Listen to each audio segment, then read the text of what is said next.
Hello friends, ఈరోజు విజయవాడకు వెళ్తున్నాను. అసలు ఎందుకు వెళ్తున్నానో తెలుసుకుందాం రండి. యువ 2025 స్టేట్ ఫెస్టివల్కి అయితే వెళ్తున్నాను. మా అన్న బస్ స్టాండ్లో డ్రాప్ చేసి వెళ్ళాడు. నైట్ 10 PM కి బస్ అయితే వచ్చింది. అమ్మో గేట్ చూస్తేనే గుండె తడపట్టుకుంటుంది బాబు. అల్లుడు బాబు నేను రిజర్వేషన్ చేసుకున్న సీట్లు అయితే నేనైతే వెళ్ళి కూర్చున్నాను.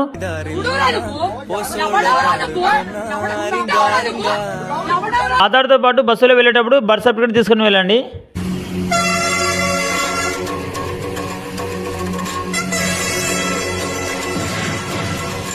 అసలే భయంతో చచ్చిపోతుంటే ఎవడో మధ్యలో జర్నీ మూవీ పాట విన్నాడు.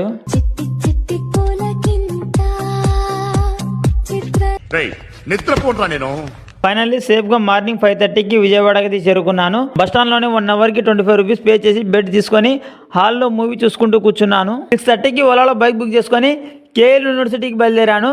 కేఎల్ యూనివర్సిటీకి వచ్చిన తర్వాత ఇక్కడ రూమ్లో ఫ్రెష్ అప్ అయ్యి ఈవెంట్లో అయితే పాల్గొన్నాను.